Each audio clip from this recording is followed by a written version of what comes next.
The recent Disney movie Strange World is one of Disney's biggest flops of 2022. It lost $100 million or more at the box office and was available for streaming on Disney Plus after less than a month in theaters. Why is that? Well, simply put, because the movie is a disaster. And no, that has nothing to do with the sexual orientation of one of the main characters. You don't even have to actually see the film to understand what I mean. The messages in it are anything but subtle. But we can also be grateful to Disney. Because with Strange World, a film was made that can be taken as the perfect example. The perfect example of what happens when studios start to think that political messages are the most important thing in major film and series productions. And that it's perfectly okay if these messages, as a result, make the whole story seem not only forced, pointless and pretentious, but also simply badly told as a result. And the oddest thing about it all? When despite all the apparent political correctness, despite all the progressiveness and the introduced quotas, certain prejudices are still used frighteningly carefree. Stay tuned, because in the next few minutes, Strange World will be used as an example to show point by point how not to integrate politics in movies. Glad you're here. A brief recap of Strange World's terrific story will help clarify what I mean. The story takes place in an unknown world. A strange world, if you will. In this world, there is a village or town, Avalonia, located at the foot of a mountain range that is considered impassable. The first character we meet is Jäger Quaid, an adventurer to the core. Tall, muscular, fearless. Jäger Quaid has one goal. He wants to know what lies at the other end of the mountain range. Okay, interesting character, you might think. But it wouldn't be modern Disney if the most important trait of every fearless, very masculine man wasn't very obvious as well. That he's an asshole. For Jäger Quaid is a son, Searcher, whom Jäger has taken with him on his expeditions since his son was a toddler. One might think that a child that has grown up in nature and in the ice was practically forced to be sorta tough, brave and fearless in order to be able to survive and grow up in such an environment at all. But no, because we, as an audience, have to be shown that Searcher is different from his father. He's made to look like an effeminate teenager from a modern city who is afraid of everything and very clumsy. This is essential to demonstrate that Searcher is not an adventurer at heart and that he doesn't regard himself as one. Of course. When you have a fearless, brave adventurer already, you cannot show a fearless, brave son who, however, has other plans. Too many fearless, brave men in one movie would be detrimental. That should be clear as day. After all, we're all progressive in our thinking. In any case, Searcher is supposed to be depicted as the complete opposite of the father. That's what the names say too. Hunter and Searcher. You see, it's okay to be a searcher. You don't have to be a hunter. Thank you, film. But therein lies the problem, because the portrayal of Searcher is so inappropriate in so many places. For example, in one of the opening scenes. Searcher almost falls to his death. The father saves him by a hair. Instead of the son being panicked or shocked that he just almost lost his life, he starts a discussion with the father that he would like to take samples of a certain electric plant he discovered earlier. The father, because, as mentioned earlier, is an asshole, says no. Why exactly? Because the script just needs him to. In any case, Searcher says, wouldn't it be cool to investigate this electric plant that could change our world? The father says, no. And when Searcher doesn't give it a rest, the father practically leaves his son, who is incapable of survival, in the super dangerous mountains and just keeps on walking. He leaves his son behind, knowing that there's a pretty high risk that the son will die, as we are shown in the previous scenes. So the father sacrifices his son for his stubbornness. Is this brutality ever mentioned in the film again? No. Later on, the father will only be shown as a sweet, stubborn old man. Wouldn't this scene therefore work a lot better if the son wasn't a loser, but knew how to help himself? Yes, but as I said earlier, too many fearless, brave men in one movie is not good. Whatever. Somehow Searcher makes it back to town anyway, and he got his electrical plants with him. Fast forward 25 years, and Searcher is a farmer now, and he's the owner of vast fields filled with the electrical plant that has been named Pando.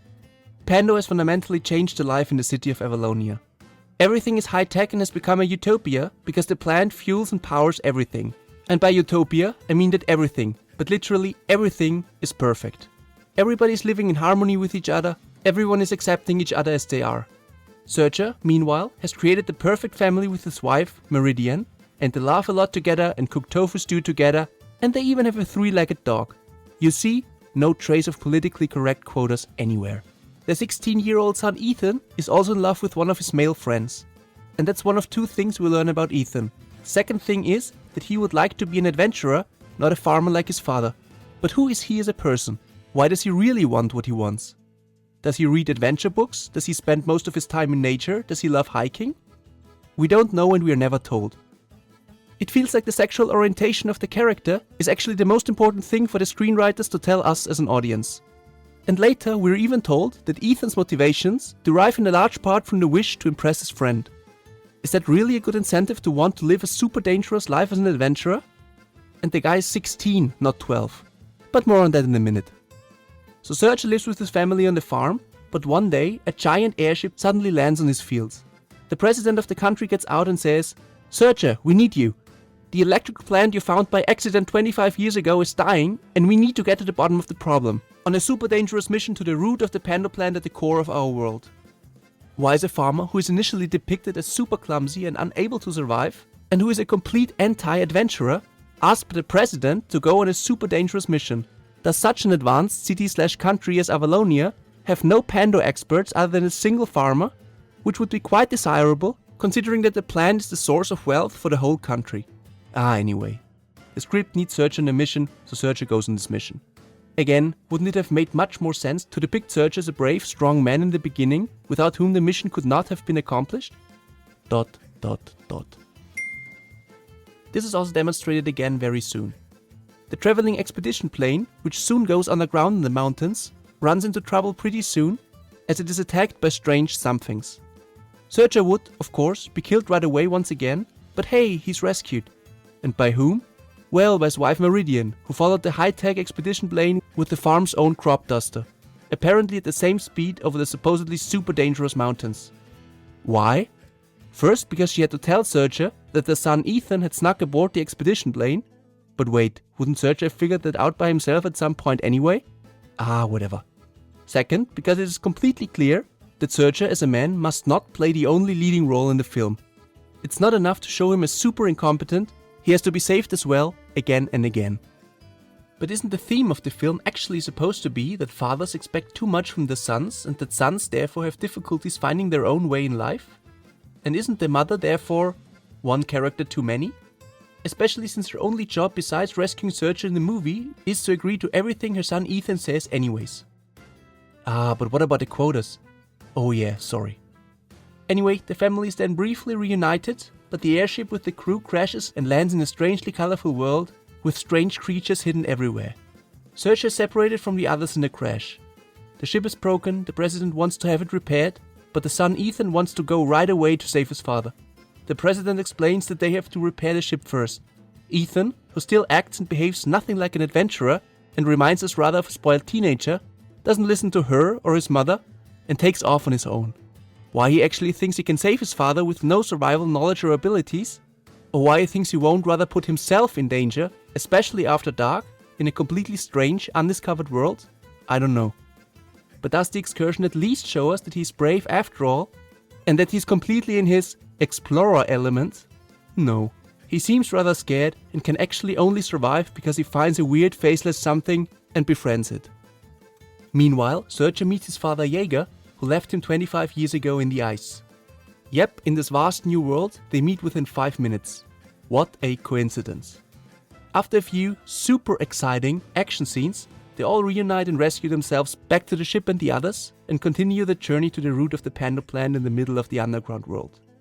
There's a lot of talking on this journey. It goes something like this. Characters talk about their feelings, which has absolutely nothing to do with the story itself, followed by an unnecessary action scene.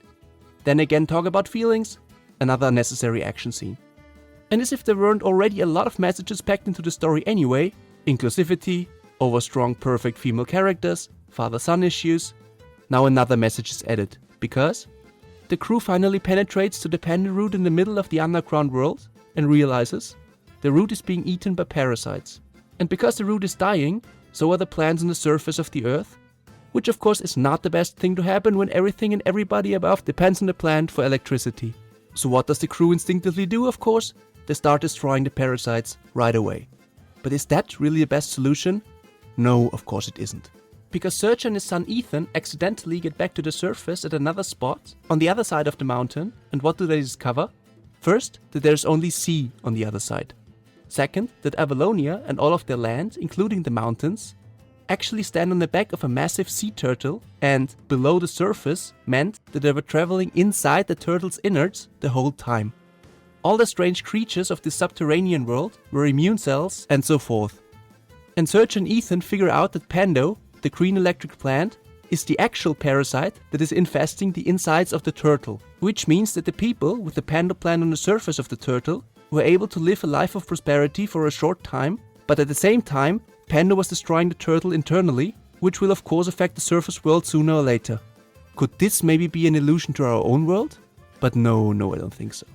So what do Serge, Ethan and the rest of the crew do about it? They destroy Pando at its root to save the turtle and the world on the turtle. Even though they're all aware that without electricity, their entire world would be literally reset to 19th century's levels. But anyway, they do it and they return to the world and everything somehow turns out to be fine, and everyone lives happily ever after. There's just so much wrong with this movie.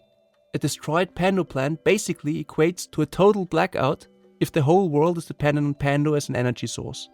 And we can be pretty sure that the most probable consequence in our world certainly would not be harmony and joy, because everyone can simply switch to wind power, as the film implies in the end. In reality, the consequences of a blackout would be fatal. But it's a children's film, I hear critical voices say. But does that mean that children should be taken for fools? Should they really believe that we could switch to renewable energies at a moment's notice and that everything would just be fine? Especially in this day and age, such a narrative is almost a little bit distasteful. The main problem with the film is that it sets out to present viewers with a utopian world in which everything runs perfectly.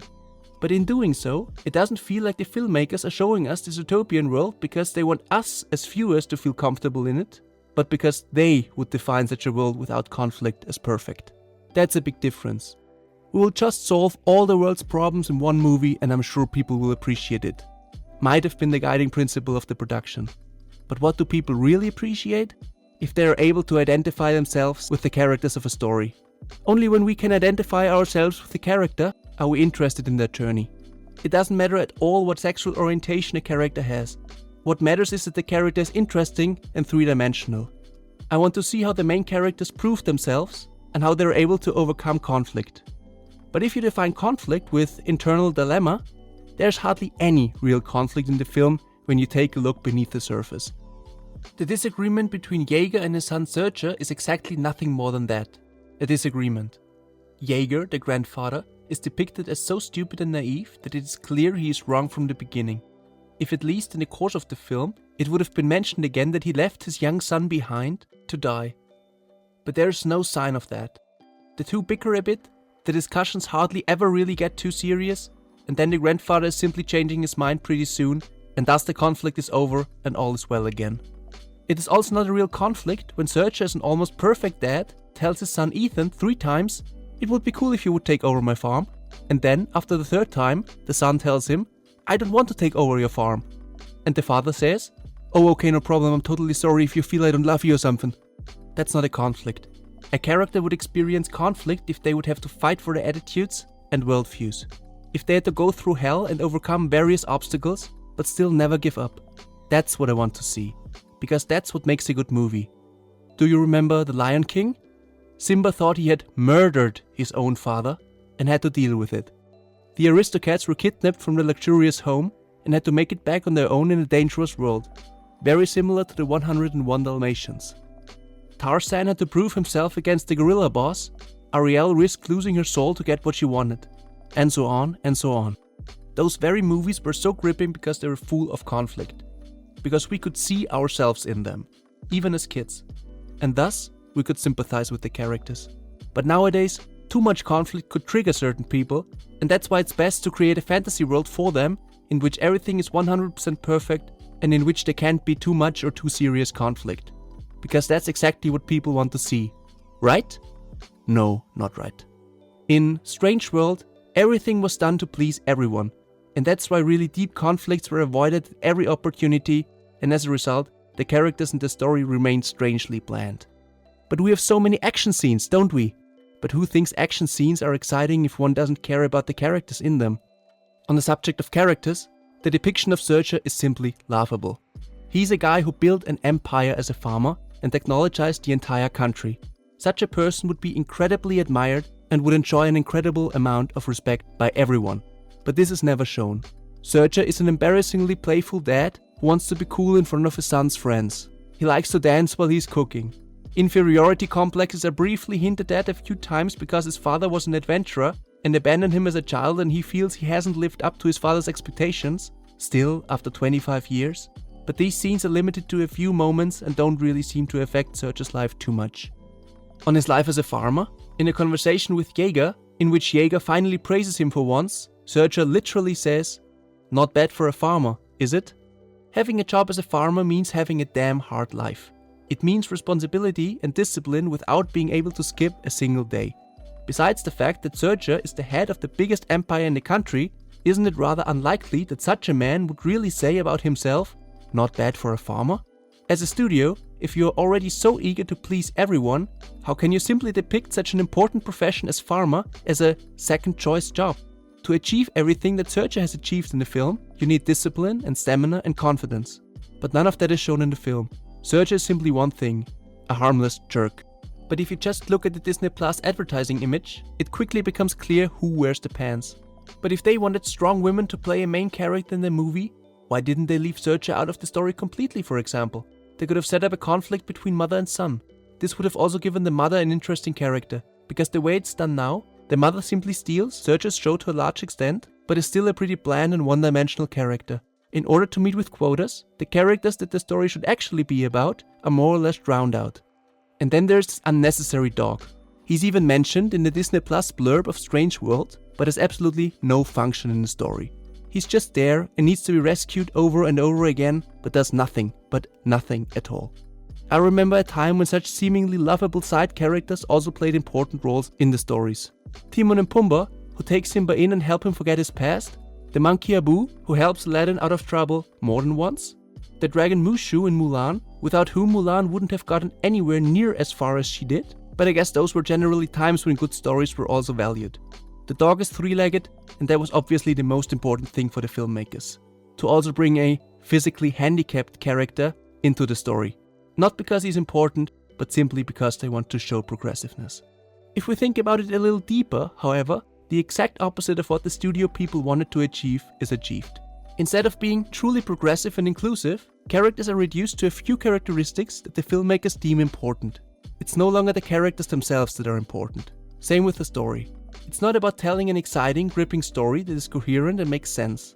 If you make it your primary goal to work off quotas and convey all kinds of messages that are floating around in your head, that affects the quality of the story. Of course it does. And of course we, as an audience, notice whether a production is made for the love of storytelling or for the love of educating people. And, surprise surprise, it turns out that people don't like to be told at every opportunity how they or their children should live their lives.